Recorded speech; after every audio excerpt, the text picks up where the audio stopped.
morning, this is Yule Hanna for cruisecraze.com. Hey, I'm going to do a series of videos here in the next few weeks talking about, about my favorite things on the cruise. I had several people that have asked, well, what is your favorite thing to do on a cruise ship, and why is it that you like to keep going? And I said, it didn't take me very long to think about it.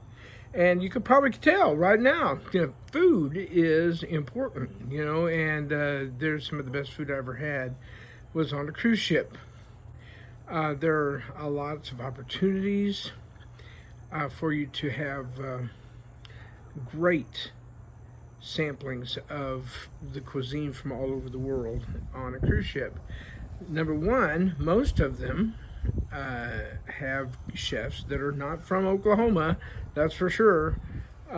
Most of the people that cook the food are from other countries, and even when you have a basic meal that you would have, say, down on the street corner down the road, it's going to taste differently because of the kind of seasonings and the type of cooking that those people do in their own home.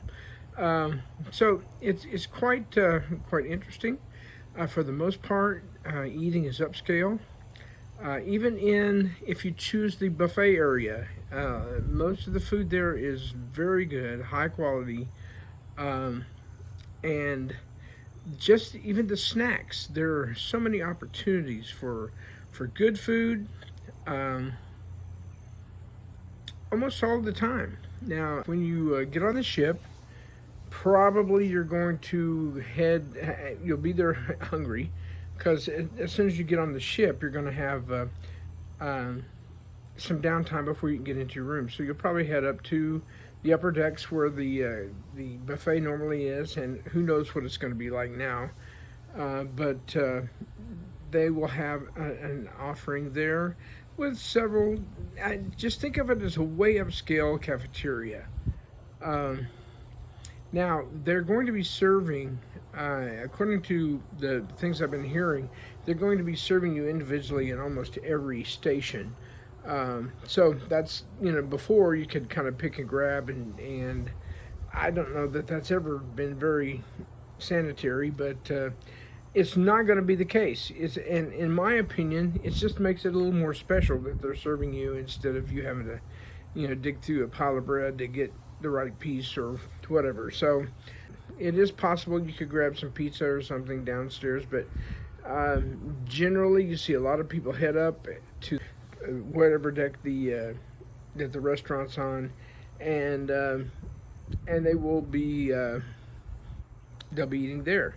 The way the food is set up in cruise ships is there's usually anywhere from one to usually two to maybe four seatings in the evening, and you will have an assigned dining room that you will go to, and that will be your place to eat. Now, you don't have to eat there, but you'll be assigned a time, and you start usually early, which is about 5:30, something like that, maybe 6, and then a 7:30, 8 kind of thing later for the later cruisers that like to eat later. There are a lot of opportunities and a lot of places that you can eat. Now, if you choose to do early dining, in my opinion, it's advantageous because it gets you available for the shows and activities in the evening a lot quicker. You can go to an early show instead of waiting and go to all the late shows, which sometimes I have trouble staying up for. But there are some downside too, because there's some activities that are happening right around 5:30, 6 o'clock that you might want to see. That doesn't mean that you can't do that. You might just plan dinner at another place on the ship on that evening and do your activity and then go on to another place. There's one other type of dining that I didn't mention, and that is in the dining rooms. It's called the anytime dining. Anytime dining is, say you have an activity that's going on in the afternoon, or you have an excursion that's going to cause you to be late, and you're not going to have time to get ready for supper early. Then you can just go to the late dining. Or the other opposite. If you really can't eat late, you got to go early. You can do that. You're usually assigned a specific dining room, but you have a lot of license as far as when you can dine, and you can just go sit in and dine. The downside for me is you don't necessarily have the same table every time, and I personally like to have the same waiters and the maitre d' in my area, but you may not be able to do that on anytime dining. But for some people, this seems to work out very well. So anytime dining is available on most ships now, and it seems to be very popular. You can always use the buffet upstairs. That's good for any meal. Most of the dining rooms, some will serve, most of them will serve breakfast and supper. Some serve all three.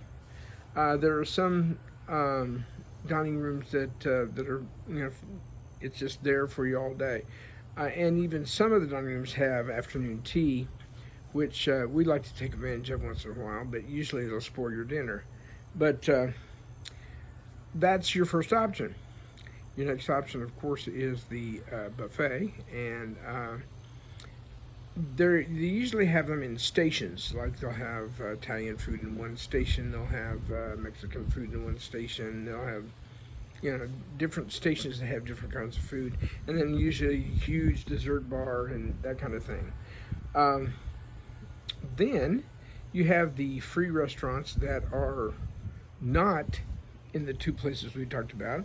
Usually around the pool deck, they'll have like a place you can get hamburgers and hot dogs, or maybe there's a place you can get Mexican food. There's a pizzeria that's open 24 hours a day. Those are all places that once again, there's no charge for that, but they're not in the main dining area. But there's usually some dining around the pool, and that kind of, it's not really a problem. And those are fun, especially for lunch. And maybe you could catch a quick breakfast there. A lot of them have something that's like a little cafe that has like specialty coffees somewhere, usually around the atrium, that kind of thing. And they will have food that you can eat also during the day. They'll have rolls and stuff for breakfast, and they'll have sandwiches and salads throughout the day. Um, that and it's once again, the food is free. Specialty coffee is usually caught. Um, then you have specialty dining. Specialty dining is restaurants that are specifically geared for people that want more than what they're getting in the regular restaurant, and something special and different. And they are. Even the steakhouse. I mean, you can get steak in the dining room, and it's really pretty good, but you can get prime steak in the steakhouse, and it'll come with all kinds of unique sides and desserts and dishes that you won't see in the regular dining area. These are really fun. You should take advantage of some of them. They're really they are a very nice opportunity for you to even eat a little more upscale than what you're doing. Now, if you spend all your time at Burger King and McDonald's, this is all going to be upscale for you. But and the fact that you can go in and eat and it's not costing you additional fee, that is a wonderful thing. But the specialty dining is very good, especially if you like, say you like Italian food, and you really like to have some good Italian cuisine. This is going to be a possibility in the specialty dining, and they will have pairings with wine, and just better opportunities for a real Italian experience. Okay. Same with the steak, and they have Asian food, and they have some of them even have Mediterranean type foods, but they're all available on every ship, each one. And in addition to that, most of the ships have what they call the chef's table, which is a unique experience.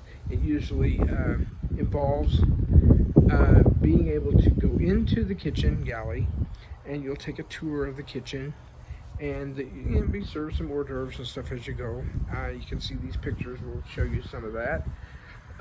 And then you sit down at a special table, and you're served more food than you possibly could eat in your whole life.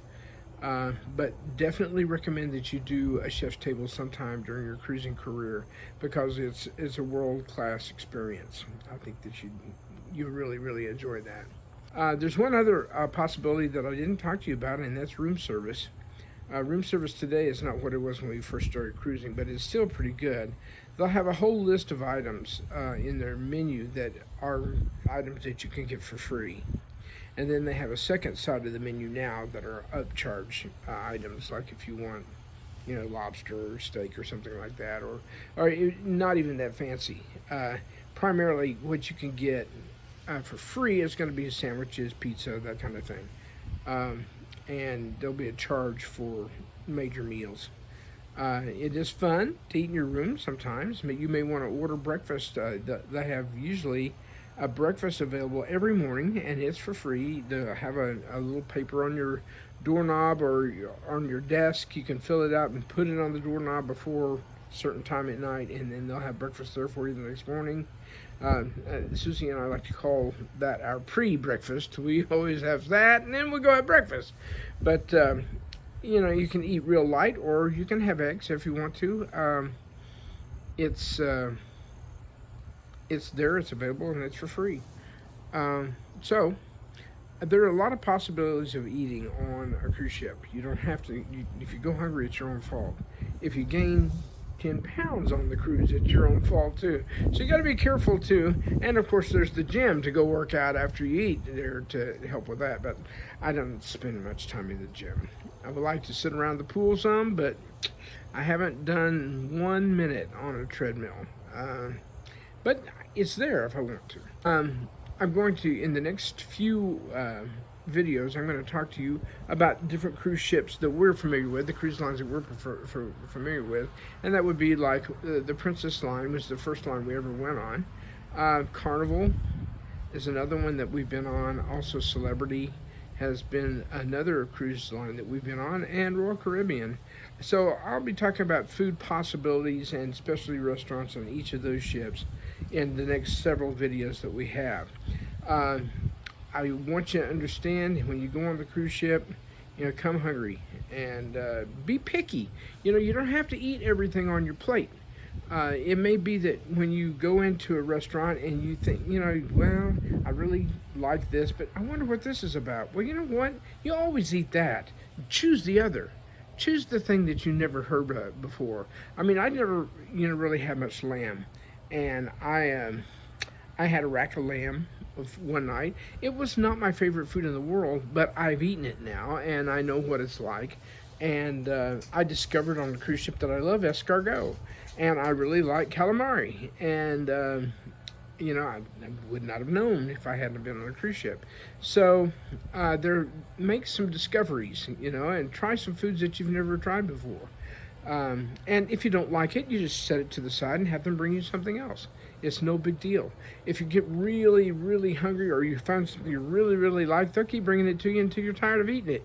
So that's to look forward to too. And I challenge you to try new things, and discover new foods that maybe you don't eat at home on a regular basis.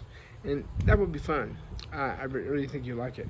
I look forward to these videos, and we'll talk to you. I'll have some pictures on this one, of course, and I'll try to have some pictures of eating possibilities on each of the cruise lines that I talk about in the future. But until then, if you would press the subscribe button and give us a thumbs up.